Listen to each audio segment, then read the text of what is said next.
우리 지난주에 성령 강림주일이어서 오늘 본문의 말씀을 가지고 지난주에 한번 성령님에 관해서 말씀을 나눴고요. 오늘 두 번째입니다. 오늘 주일 3부 예배에 나오신 여러분들에게 하나님의 은혜와 성령님의 놀라운 축복이 함께 하시기를 주님의 이름으로 축원합니다. 예수 믿는 사람들에게 많은 축복들이 평생 동안 주어집니다. 그런데 예수 믿는 사람들에게 주어지는 그 축복 중에서 가장 커다란 축복 두 가지가 있습니다. 그 첫째는 모든 죄가 다 용서되는 거예요. 다 지워지는 거예요. 그래서 그리스도 예수 안에 있는 자에게는 결코 정죄함이 없다. 죄인이 아니다라는 얘기예요. 의인이다라는 얘기예요. 이건 오해하지 마세요. 우리가 죄를 안 지었기 때문에 넌 죄 없다 그러시는 게 아니에요. 우리 그러잖아요. 우리 자녀들은 좀 못생겨도 실수하고 좀 게으르고 아빠 엄마 말 잘 안 들어도 그냥 예쁘기만 하잖아요. 예뻐서 예쁘다고 하는 게 아니라고요. 그냥 안 예뻐도 자식이니까 예쁘다 해주는 거예요. 바로 그 얘기예요. 예수 믿으면 모든 죄를 다 용서하고 서로 예수 믿으면서 짓는 죄도 그냥 죄 없다고 해주시는 거예요. 예쁘다고 해주시는 거예요. 의롭다고 해주시는 거예요. 그래서 그리스도 예수 안에 있는 자에게는 결코 정죄함이 없다.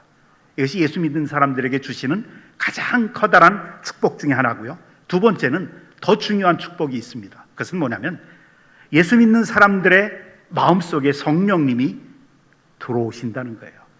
믿음이 약하건 강한 믿음이건 뜨거운 믿음이건 흐릿한 믿음이건 분명히 예수 그리스도를 믿는 사람들에게는 성령님이 들어오셔서 우리가 하나님 나라에 가기 전까지 이 세상에서 하나님이 원하시는 삶을 살 수 있도록 우리 속에서 우리를 도우시는 하나님의 영입니다.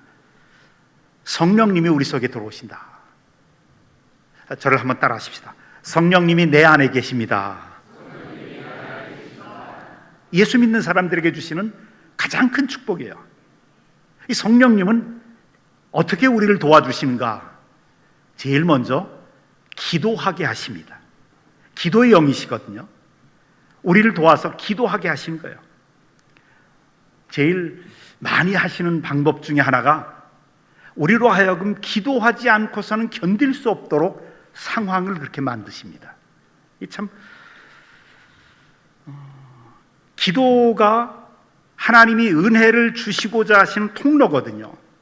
하나님은 우리에게 예수 믿는 자녀들에게 하나님이 은혜를 주고 싶어 하시고 축복하고 싶어 하시고 모든 것 좋은 것들을 다 주고 싶어 하시는데 그 통로가 기도를 통해서 주시고자 하시거든요. 그런데 우리가 얼마나 게으른지 자꾸 편하게만 예수 믿으려고 그래요. 그 새벽에 나가서 뭐 그렇게 힘들게 그냥 편하게 예수 믿으면 됐지 하는 마음이 우리 속에 있다고요. 우리가 비록 예수 믿고 거듭났어도 우리 속에는 편하게 그냥 기도도 뭐 안 해도 하나님이 주시려고 하는 은혜와 축복과 기적과 모든 좋은 것들이 그 통로가 기도고 은혜의 통로가 능력의 통로가 기도인데 기도를 너무 안 해요. 그러니까 기도할 수밖에 없는 상황을 만들어 갔어요. 우리 각 사람에게는 각자 다르게 아킬레스건들이 다 있어요.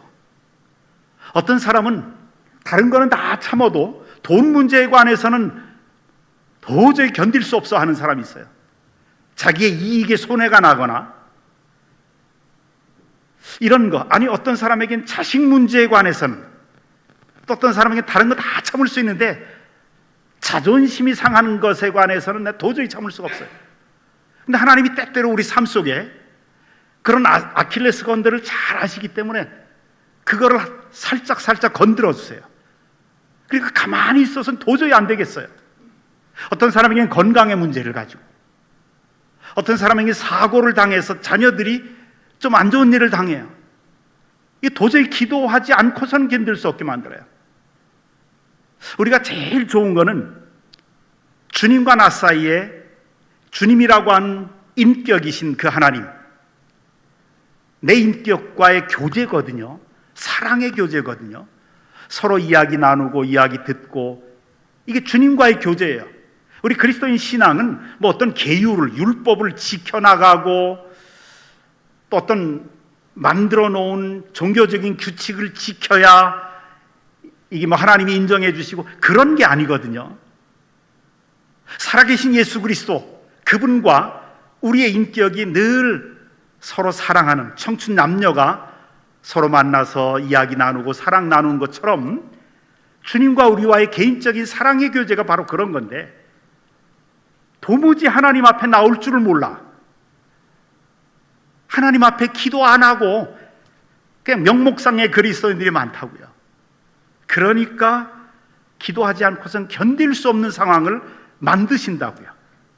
각각의 아킬레스건을 건드리시면서.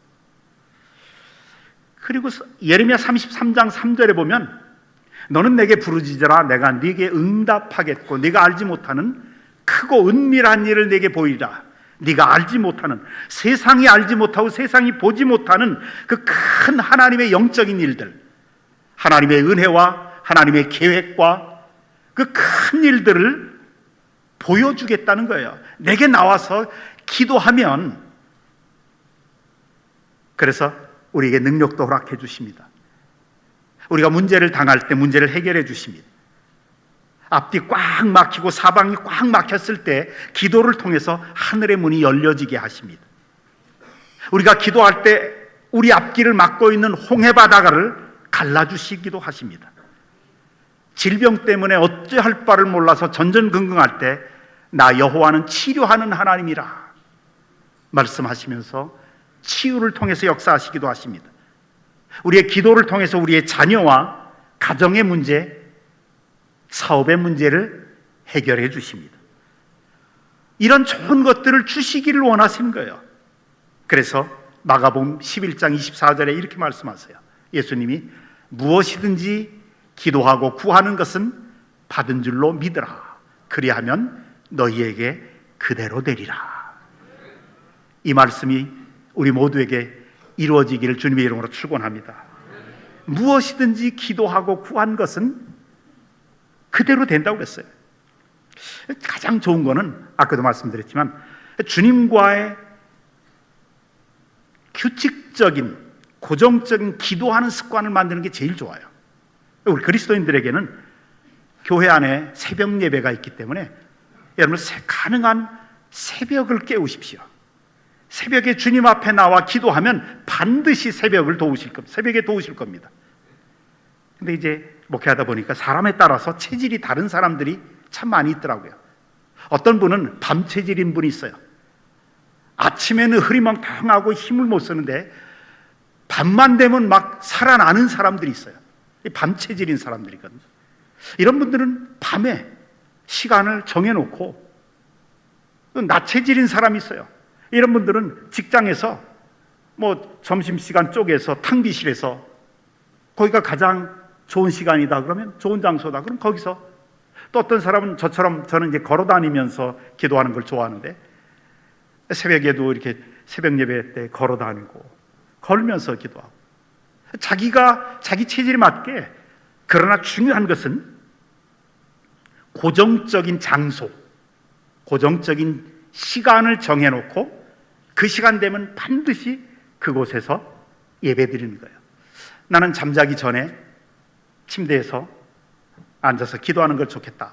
그럼 그 시간 정해서 하루에 뭐 반드시 길게 기도해야 다 들어주시고 그런 건 아니니까 자기에게 맞게 기도 제목을 기도 수첩에다가 적어놓고 그거 보면서 기도하기도 하고. 그러나 중요한 게 규칙적으로 하는 게 중요하다. 고정적인 시간, 고정적인 장소. 그럴 때 그 기도가 기적을 체험하게 합니다. 하늘의 복을 땅 위에서 누리게 하는 열쇠가 될 것입니다. 우리 앞을 가로막는 장애물들, 산들을 기도로 옮길 수가 있습니다. 그래서 그리스도인들이 기도에 실패하면 인생에서도 실패하게 됩니다. 그런데 기도에 성공하는 그리스도인들은 인생에 반드시 성공하게 되어 있습니다. 우리 그리스도인들은 기도로 인생의 대역전을 이룰 수가 있습니다. 하나님이 기도라고 하는 강력한 무기를 성령님께서 우리에게 주시는 거예요. 우리 인생의 모든 일은 하나님의 손에 달려있기 때문에 그렇습니다.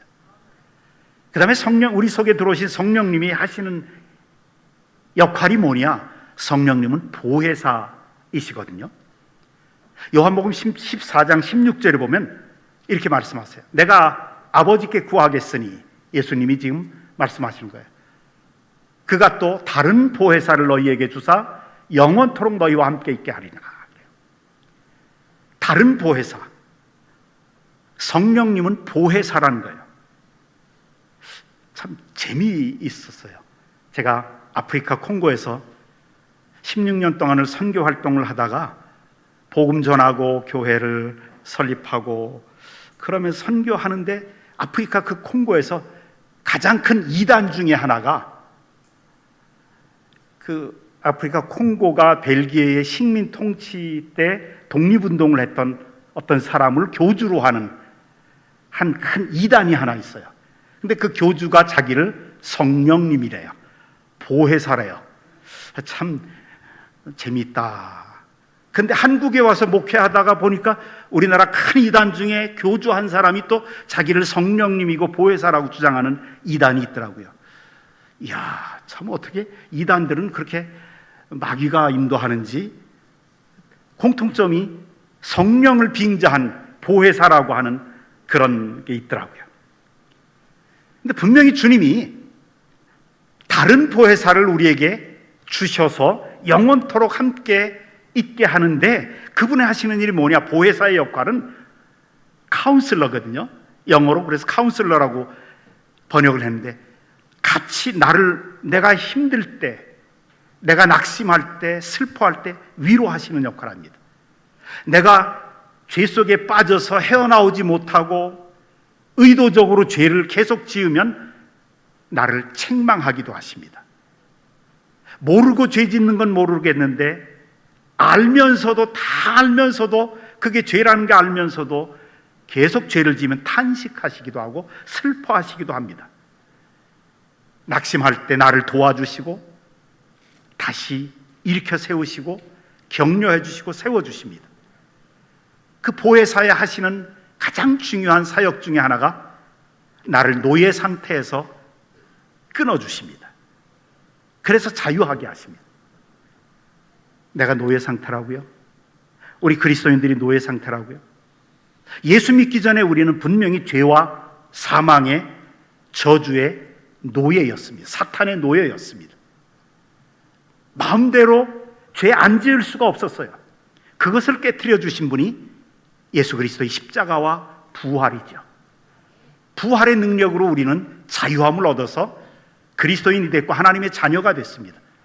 그런데 그리스도인으로 살아가면서도 우리는 여전히 죄를 짓습니다.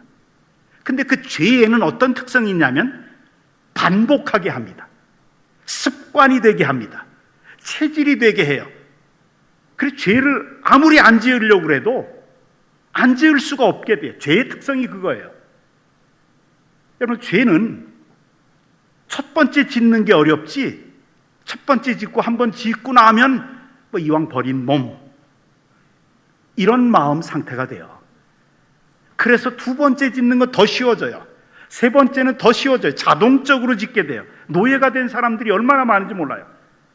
물론 예수 믿기 이전의 사람들은 다 그렇지만 예수 믿어도 죄의 노예가 되어 있는 사람들이 참 많이 있어요.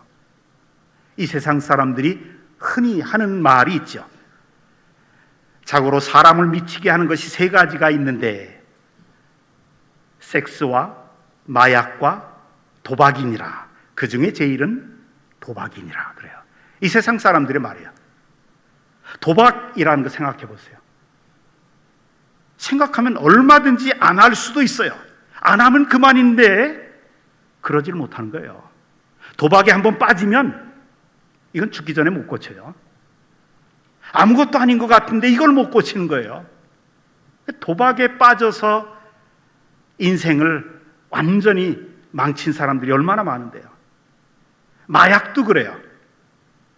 그런데 불륜도 그렇다는 거예요. 요즘 우리나라에서 전문 직종 중에 많은 변호사들이 있죠. 그 변호사들 중에서 참 많은 변호사들이 이혼 전문 변호사들이에요. 참 많이 생겼어요. 그 사람들이 자기들이 변호해 본 경험을 근거로 해서 이 유튜브에 그 이혼에 관해서 참 많이 이야기를 하는데, 옛날에는 그분들의 얘기는 그래요. 옛날에는 남자들이 불륜을 저지른대요. 그런데 지금은 남녀 할 것 없이 다 불륜이 너무 많다는 거예요. 너무 쉽게 빠진다는 거예요. 그래서 잘못하면 동호회에서, 잘못하면 하여튼 동창회에서 불륜이 너무 많다는 거예요. 남녀 할 것 없대요. 근데 이게 중독이라는 거예요. 담배도 그렇잖아요. 담배 하나 끊는 거, 그까짓 거 뭐 아무것도 아닌데 안 피면 그만이지. 근데 그걸 못 끊는 거예요. 그래서 명동 쪽에 언젠가 한번 제가 서울에 갈 일이 있어서 가다가 명동 쪽으로 가다가 조그마한 유리집이 길거리에 있더라고요. 유리집이 뭔가 그랬더니 거기 앉아 다 들어서 남녀노소 다 들어가서 거기서 빨고 있더라고요. 담배. 와, 이걸 못 끊는 거예요. 이거 냄새 나고 그러는데 요즘에 또 냄새도 잘 안 나더라고요. 술, 알코올 마찬가지예요. 이거 안 마시면 그만일 것 같은데 우리 생각에는 이걸 못 끊는 거예요. 이게 습관이 된 거예요. 습관이 체질이 되고 체질이 성품이 되고 성품이 인생이 돼버리는 건데 이걸 못 끊는 거예요. 노예 상태가 된 거예요. 이거는 성령의 능력 아니면 깨트릴 수가 없는 거예요. 이걸 위해서 성령님이 보혜사로 우리에게 오셨다는 거예요. 우리 그리스도인들이 잘 짓는 것 중에 하나가 혈기, 신경질. 요즘에는 의학적인 용어로 아주 멋있게 포장해서 이야기하잖아요. 분노 조절 장애. 분노 조절 장애라고 아주 미화시켜서 말하죠. 무슨 분노 조절 장애예요? 혈기예요, 혈기. 신경질이에요. 죄라고요. 매여 있는 거예요. 이걸 극복 못하는 거예요. 결심 안 돼요. 노예가 된 거죠. 모든 죄가 다 반복적이고 습관이 되게끔 되어 있어요. 죄들은 그래요. 그래서 사도 바울 같은 사람도 로마서 6장, 7장, 8장이 다루는 게 바로 이 문제거든요. 7장의 마지막에 보면 오라 나는 곤고한 사람이로다.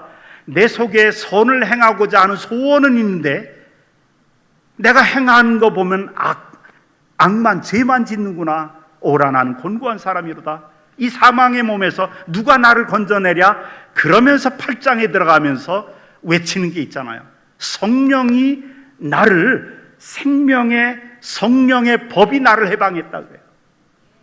성령의 능력 아니고서는.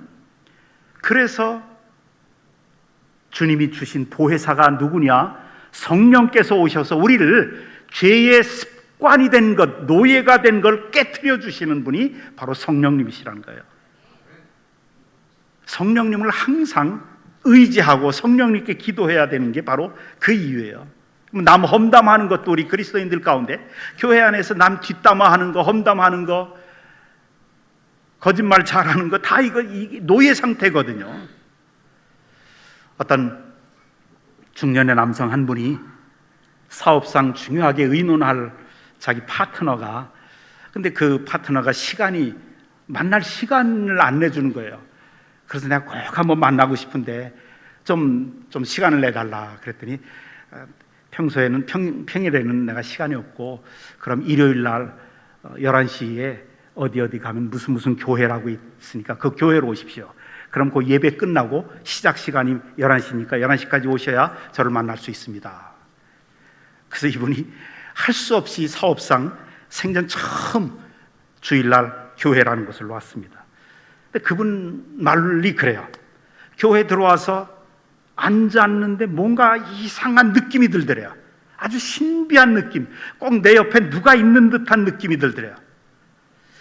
그래서 참 이상하다 싶었는데 예배 말미에 목사님이 이렇게 설교 다 끝나더니 우리 기도합시다 그러더래요. 그래서 예의상 고개를 숙였대요. 그런데 잠깐 생각하고 그래, 그러면서 자기가 그런 기도를 해봤대요. 하나님, 정말 하나님이 살아계신다면 나 담배 좀 끊게 해주십시오. 이 40년 동안 담배를 폈는데 끊으려고 그렇게 했었는데 끊지를 못했다는 거야, 몇 년 동안. 그래서 이제 축도까지 다 마치고 나와서 그 사람이 지정한 어떤 곳에, 그 교회 그 외진 곳에 가서, 사람이 없는 곳에 가서 그분 기다리면서 이제 담배 피려고 담배를 한 대 딱 입에 물었는데 갑자기 담배가 역겨워지더래요. 담배 냄새가. 담배만 물면 이 냄새가 역겨워서 막 구역질이 나고, 그래서 결국은 담배를 못 폈대요. 자기가 하루에 3갑씩 피면서 그렇게 끊으려고 애썼는데 안 되더래요. 그런데 교회 와서 잠깐 앉았었는데, 1시간 앉았었는데, 또 기도 같지도 않은 기도, 하나님 살아계시면 나 담배 좀 해주십시오, 이 한마디 했는데 그날 이후로는 결국 담배를 못 피웠대, 더 이상. 그래서 하루하루가 얼마나 정말 감사하고 감격하는지 그 시로 이제 교회 나와서 자기가 예수 믿게 됐노라고. 근데 여러분, 이게 교회고 이것이 성령의 역사입니다. 아무리 애써도 끊어지지 않고 결심하면 되든가요? 많이 알면 되든가요? 내가 많이 안다고 나 믿음 좋다고 착각하지 마십시오. 성령의 능력으로 변화되는 게 있어야 이게 크리스찬이지, 아무 변화되는 거 없다면, 성령님이 와 계시는데 성령의 능력으로 죄와 죄의 노예 상태에서 벗어나게 해주는 것, 죄와 저주의 사슬에 묶여있는 그 사슬을 깨트려 주시고 해방시켜 주시고 자유를 주시는 게 보혜사 성령의 역사입니다. 결심하면 뭡니까? 알면 뭐해요? 성경 많이 안다고 이거 믿음 좋다고 착각하면 안 돼요. 내 삶이 변화되지 않는데, 결국은 우리 마음이 성령의 지배를 받으면서 성령 의지로, 성령의 능력으로 사슬을 끊을 수가 있어야 되거든요. 여러분, 그리스도인들의 삶은 내 결심으로 실천하는 게 아닙니다. 교회나 종교에서 만든 어떤 규칙이나 규례를 그걸 지켜가는 그런 게 아닙니다. 무엇을 하든지 간에 내 속에 계신 성령님, 주님을 항상 인정하고 성령님께 말씀드리고, 성령님, 내가 지금 곤란한 일이 생겼는데 나 도와주세요. 성령님, 나를 이끌어 주세요. 성령님, 나 깨닫게 해주세요. 성령님, 내가 지금 뭘 판단해서 선택해야 되는데 성령님, 저에게 지혜를 주세요. 항상 성령님을 의지하면서 성령님과 그렇게 교제하면서 살아가는 것, 이것이 크리스찬의 삶입니다. 성령님이 지금 우리 안에 계십니다. 성령님이 우리 곁에 계십니다. 성령님이 우리 위에 계시고 성령님이 우리와 함께 하십니다. 한번 저를 따라 하십시다. 성령님이 내 안에 지금 계십니다. 성령님이 내 곁에 계십니다. 성령님이 내 위에 계시고 나와 함께 하십니다. 이걸 사도 바울이 알기 쉽게 이렇게 표현했더라고요. 고린도전서 3장 16절에 보면, 너희가 하나님의 성전인 것과 하나님의 성령이 너희 안에 계시는 것을 알지 못하느냐. 하나님의 성령이 너희 몸속에, 너희 안에 계시는데 너희는 성전이다. 그 성전에다 자꾸 굴뚝처럼 자꾸 연기 집어넣지 말고, 알코올 집어넣지 말고, 그 성령의 능력으로 한번 기도해봐라. 성령님께 좀 부탁 좀 해봐라. 그러면 성령님이 책임지고 너희의 인생을 이끌어 가실 것이고 너희의 인생을 정말 놀랍게 변화시켜 주실 것이다. 이 성령님이 가장 강력하게 일하시고 가장 강력하게 능력으로 역사하시는 것이 바로 예배의 현장입니다. 그래서 예배가 중요합니다. 요한복음 4장에 보면 예수님이 하나님은 예배하는 자를 찾으신다고 그랬어요. 왜요? 성령님을 부어주셔서 그 예배드리는 성도들의 마음속에 성령을 주셔서 죄악의 사슬을 끊게 하시고 자유함을 주시고 기쁨과 평강을 주시기 때문에 그렇습니다. 성령의 능력을 부어주셔서 하여튼 성령께서 강하게 일하시는 곳, 예배 드리는 거죠.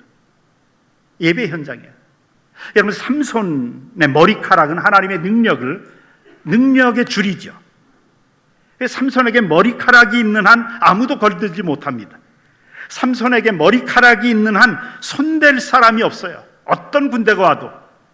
그런데 삼손이 머리카락이 잘려나가니까 눈이 뽑히고 우스갯거리가 되고 조롱거리가 됐습니다. 우리 그리스도인들에게 머리카락은 바로 주일 성수입니다. 예배입니다. 우리가 주일날만 반듯하게 지켜도 우리에게 손댈 자가 없게 됩니다. 아무리 세찬 바람이 불고 태풍이 불어도 원줄기에 붙어있는 나뭇가지는 휘청거리기는 해도 다시 회복되고 열매 맺습니다. 이 세상 살아가는 것이 아무리 유혹이 많고 환난이 많고 우리에게 손짓하는 그런 제약들이 많아도 주일만 목숨 걸고 지키고 예배에 생명을 걸면 비록 때때로 죄에 빠지긴 해도 주일날 예배에 목숨을 걸면 우리가 하나님께 붙어있는 자가 됩니다. 그러면 하나님께서 우리를 지키십니다. 베드로전서 4장 14절 너희가 그리스도의 이름으로 치욕을 당하면 복 있는 자로다. 영광의 영이 너희 위에 계심이라. 우리에게 함께 하시는 보혜사 성령님께 의지하시고 일마다 때마다 성령님께 도와달라고 기도하시면서 승리의 삶을 살아가시는 우리 모두가 되시기를 주님의 이름으로 축원합니다. 기도하십시다. 하나님,